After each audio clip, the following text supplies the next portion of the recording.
Hey there, Pisces. I hope you're doing well today. Welcome to your reading. Something never sat right with you about that whole stretch, and I have to put it on the table right now. Sit still for a second, hands down, breath low, fully present with me on this. This passage is sharper than the others tonight. You did not land on this video by chance. You were pulled here on purpose, because there is something specific I have to tell you, and it is going to land hard. What is coming through right now is sharp, almost cold to deliver, but it has to come out anyway. I am being shown a woman sitting alone at a table, working out exactly how to come against you. She plotted, she calculated, she moved against you in ways you never saw coming at the time. What Spirit wants you to hear is this: she is in serious trouble right now. Not surface trouble, not the kind that passes, the kind that sits inside her chest and will not leave. The picture is sharp, the cards are pointing the same direction, the words match the image perfectly. Listen carefully, this part matters more than you think. The Seven of Swords surfaces the exact afternoon she sat down and chose against you with full intention. It pulls back the scene, her at a table, alone with her thoughts, plotting out the moves. The image is ugly, and the cards are not softening it for you tonight. She knew what she was doing the entire time. That is the part that lands hardest when it surfaces. The moon brings forward the entire stretch of time when something felt off in the air around you constantly. You could not name it then. You could only feel it sitting low in your gut. Your body was already reading her clearly, long before your head could explain what it was actually reading. That whisper you kept dismissing, that pull-away feeling, that small no inside you, was correct. Your gut was right the whole time about her. The Page of Swords surfaces all the conversations and side meetings you were never invited into the room for. The texts, the side meetings, the small comments dropped into the right ears at the right time. Words designed to shape how people looked at you, said with a smile that hid the blade. She did it carefully. She did it patiently. She made the whole thing look like genuine concern to other people. She built her position by undercutting yours quietly. I know your head is about to do the loop it always does in moments like this one. It will ask, am I making this up? Am I projecting? Is this just my own hope speaking right now? That doubt is normal. Almost everybody hits it when something this exact and this specific lands clearly. The picture is consistent. The cards are not contradicting each other. The story holds tight under pressure. This is not theory or projection on my part right now. She built her position on the cracks she had quietly made in yours over time, week by week. The cracks are now sitting inside her own foundation, widening by the day. The plan she built against you is the same plan now collapsing underneath her own feet. You have not seen her collapse out loud, and that is the part that has confused you most. Because if karma is real, you have been waiting for the proof to show up in public view. The proof is happening. It is just not happening in a place where your eyes can reach it yet.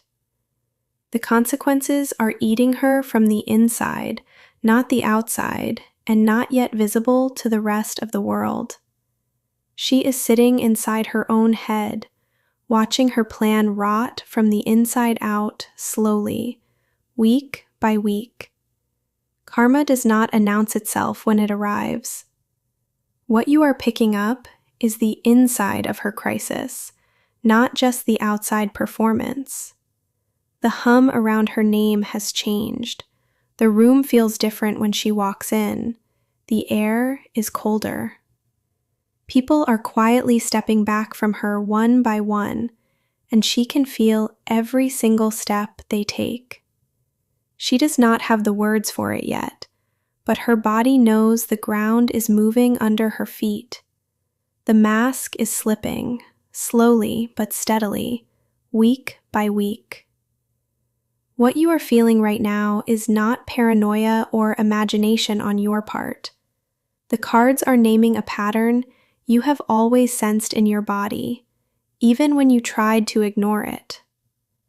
The reason nothing visible has happened to her yet is because the unraveling is happening internally first.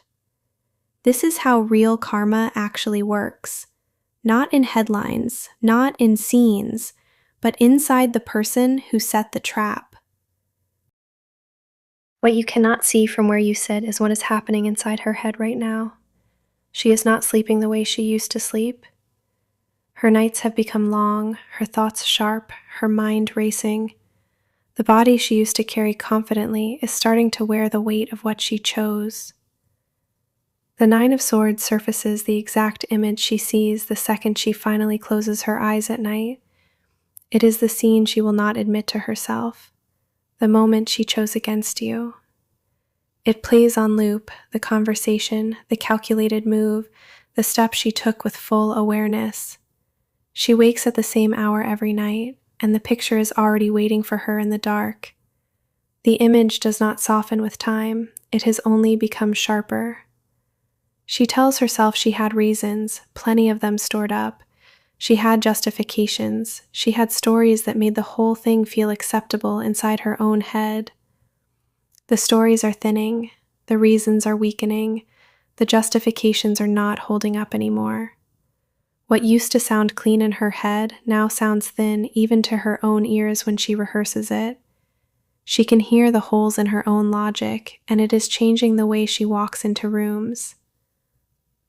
The Four of Cups surfaces the moment she finally got what she thought she wanted from all of this. The memory she keeps returning to is how empty it felt the second she actually had it in her hands. She had pictured the win, she had imagined satisfaction, she had not pictured this hollow feeling. The cup was supposed to feel full when she finally drank from it. The cup feels strangely empty in her grip, and she cannot understand why it is not satisfying. What she actually feels now is a slow dread, sitting underneath everything she does. It is there when she wakes, when she eats, when she walks into rooms she used to own. It does not lift, it does not pass. It sits in her chest like weight she cannot name. She has tried to outrun it with noise, people, distraction. The dread is patient, and it follows her everywhere she goes without asking permission first. The Tower surfaces the first specific moment she felt the ground tilt underneath her own feet without warning.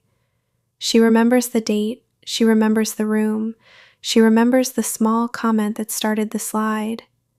It was the moment she realized her plan had a crack she had never accounted for at all. From that moment forward, the cracks have been multiplying steadily. Every crack opens onto another, until the whole structure starts to shake softly underneath her. She has tried to patch the cracks, control them, charm her way back into the safety she once had. The patches are not holding, the control is slipping, the charm is not working on people anymore. People who used to take her calls are slower to answer now. People who used to defend her change the subject when her name comes up. She can feel the temperature in every room dropping a little, every single week that passes. Inside her head, there is a voice she cannot turn off, naming what she did over and over. It does not let her sleep. It does not let her rest. It does not let her be alone with herself. She is starting to dread the silence, because the silence is when the voice gets the loudest.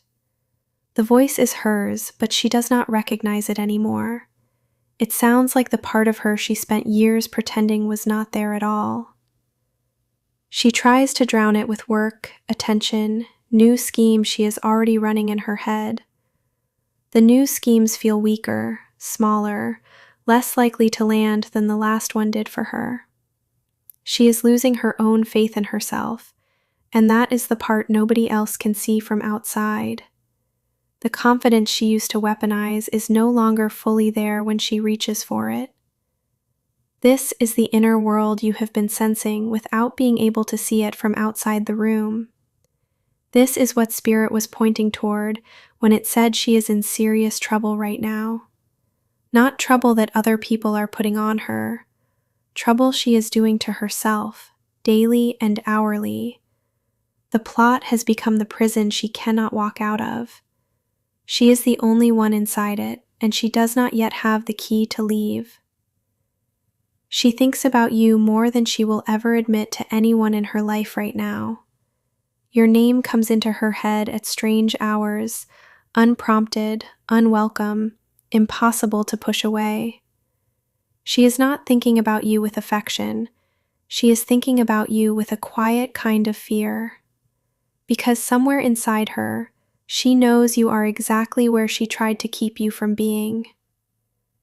Something has started moving toward her that she did not start and cannot stop now. The wheel she set in motion against you is now turning fully on her instead of you. Listen carefully, because this is the part she did not see coming at her.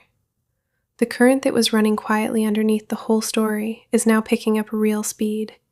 What sat in the background has stepped forward, fast.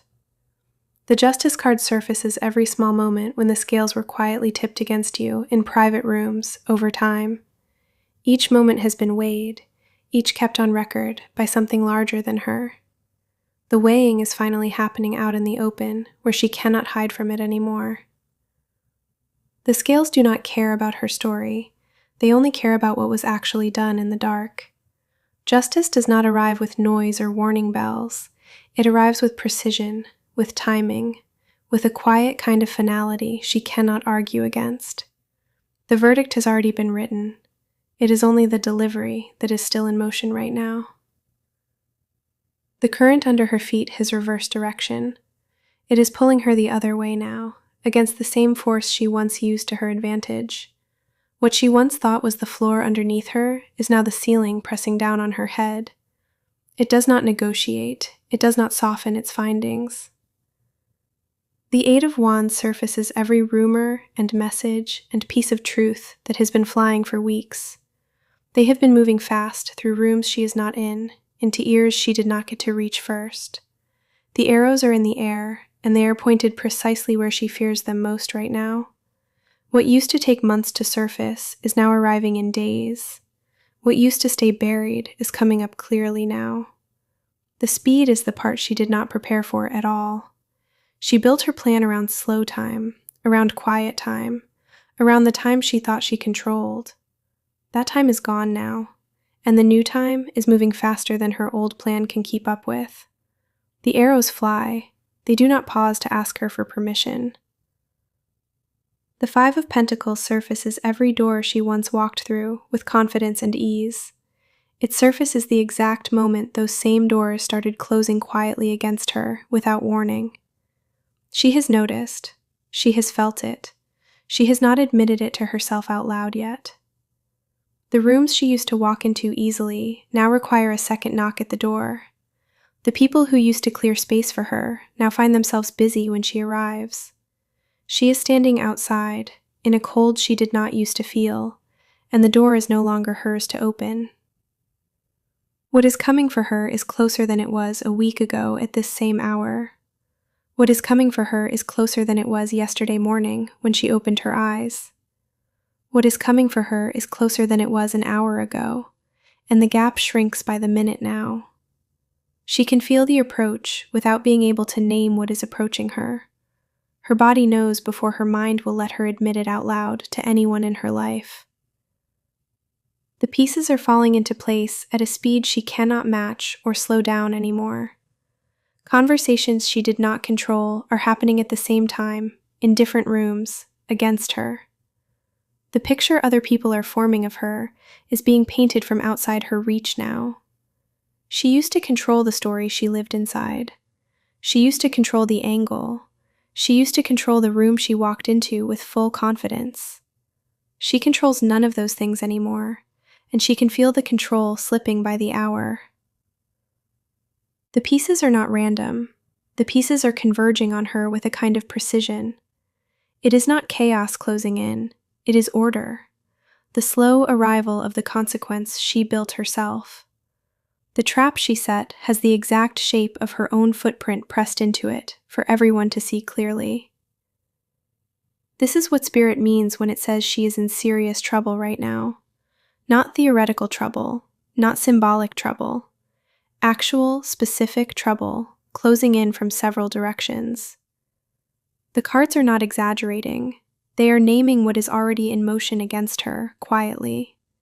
She has run out of the time she did not know she was running out of all along. The countdown is no longer hers to read or pause. The convergence is happening at a pace she cannot intercept or redirect anymore. Every single move she makes to slow it down somehow only seems to bring it closer to her own door, faster. Every word she says in her own defense seems to confirm something she did not want to confirm. She is watching her own hands accidentally hand the proof to the people who need it most. The fall has started, and it is not stopping where she thought it would stop. One thing brings down the next, and the next brings down the one after that. This is the part where cascade becomes the only word for what is actually happening to her now. Boom, the first piece is already falling onto the next one beside it. The dominoes are falling clean, in order, one onto the next. The Ten of Swords surfaces every small overreach she ever made against another person across her years. Each blade in the card is one of those overreaches, returning to where it was originally fired from. The card does not soften the picture. It does not negotiate the Count of Swords visible to her now. The picture is what it is. The count is what it is. The cost is what it is for her now. Boom, that is the floor giving way underneath her feet. Boom, that is the structure she built quietly collapsing onto her own head right now. There is no version of this where she walks out clean. What lands first is the small consequence she could have dismissed if it had come alone to her door. It does not come alone. It brings the next one, and the next one, and the one after that. The cascade is not slowing. It is speeding up the longer it goes on its way down the line. Each consequence opens a door for the next consequence to walk through directly behind it. She is watching the pieces hit the floor, faster than she can pick any of them back up. Her own plan has become her own undoing. The Hermit surfaces every moment she chose isolation over correction across the last several years. Every time she could have stopped, could have apologized, could have undone what she set in motion. Each of those moments now sits beside her in the dark, watching her sit alone with the result. She is the hermit now, but not the wise version of it. She is alone with the lamp pointing inward, at the truth she does not want to look at. The light she once chose has become the light she cannot turn off anymore at will. Here is the part you need to hear about yourself, not about her. You do not need to chase any of this. You do not need to confront her about it at all. You do not need to make sure she knows you know. You do not need to deliver the news yourself. The cards are doing the work. The consequences are doing the work. Time is doing the work for you. Your job is to stay where you are. Do not call. Do not text. Do not engage. The trap she set required your participation, and your absence is the part that lets it close on her. Boom, your silence is the consequence she did not plan for in any version. Stillness is your weapon now, not your weakness or absence. The Six of Swords surfaces every step you have already taken away from this situation quietly. You have been moving forward for longer than you know, on a river that was carrying you the right way. You did not see the movement because you were inside it, and the current was quiet underneath you. The distance is real. The distance is growing. The The distance is the protection from her now. Every day that passes carries you further from her reach and closer to where you actually belong now. You are not running. You are not escaping. You are simply moving where the current was already taking you. This is the moment. This is the passage. This is the point you are about to feel in your chest. She is falling. You are rising. And the gap between you is widening by the day. Boom. That is the picture Spirit wants you to hold on to in your mind from here on. Not revenge, not satisfaction, just the quiet truth that the wheel has finished turning her way. Not loud, not dramatic, not for show, just precise, structural, and final in its arrival. The room you are sitting in right now is on the other side of the situation she is trapped inside. You are in your body. You are in your life. You are in the direction you actually wanted to head. She is in the room she built herself, without knowing it would become her prison. You walked out of that room a long time ago, even if you did not realize it yet. The door behind you closed, and the lock turned, and the air on this side is different. The cascade is hers. The silence around her is hers. The room without exit is hers alone now. The clarity is yours. The movement is yours.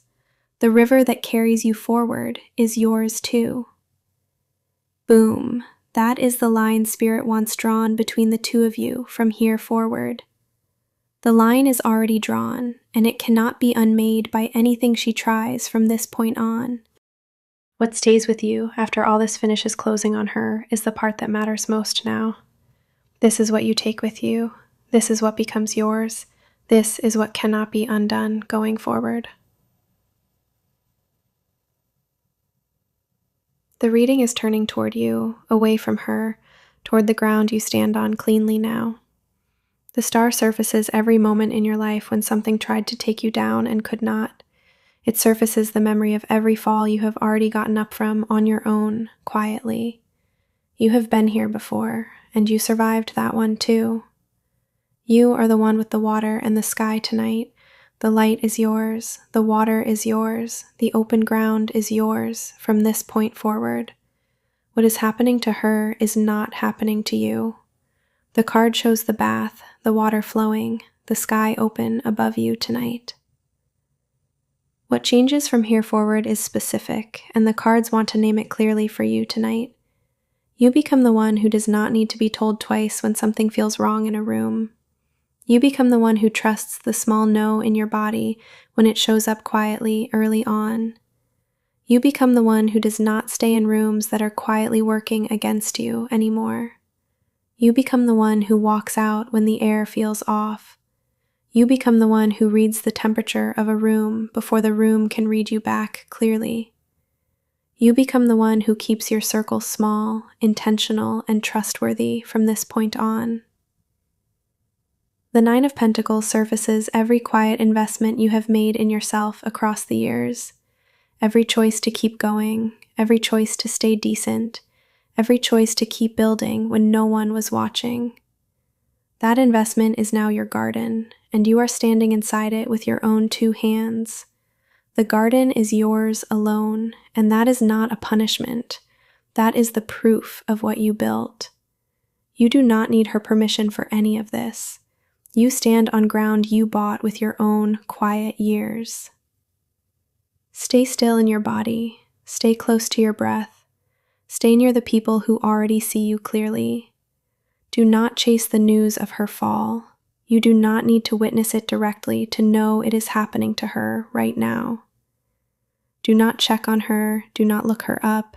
Do not let curiosity pull you back into her current. Stay in your room. Stay on your river. Stay where the air is finally clean. Your attention is the last thing she has access to, and it is the first thing you are taking back. Something never sat right with you about that stretch, and now you have the full picture of why. The reading is closing, but the work the cards started is continuing inside you long after I stop talking. This is a pause, not a disappearance. What was named here keeps working on you through the week. The picture will keep sharpening, the protection will keep building, the distance will keep growing on its own.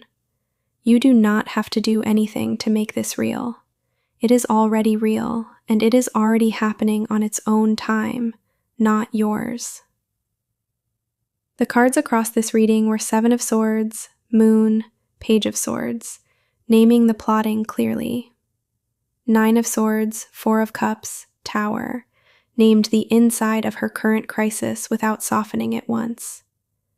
Justice, Eight of Wands, Five of Pentacles, named the convergence moving against her with precision.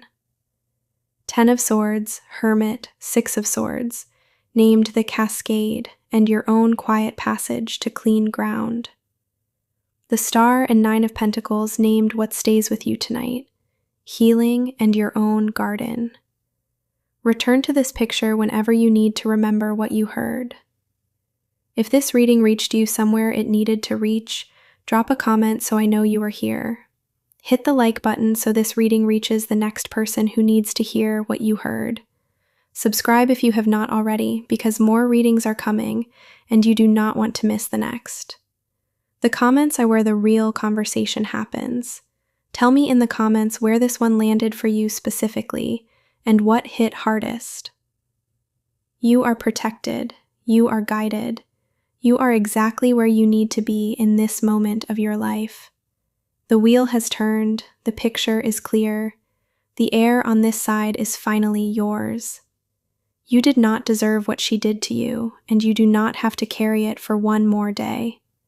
Carry the lesson, carry the protection, carry the knowing, and leave the rest of it with her now. Walk into tomorrow with the picture you now hold clearly in mind. Thank you for being here with me tonight.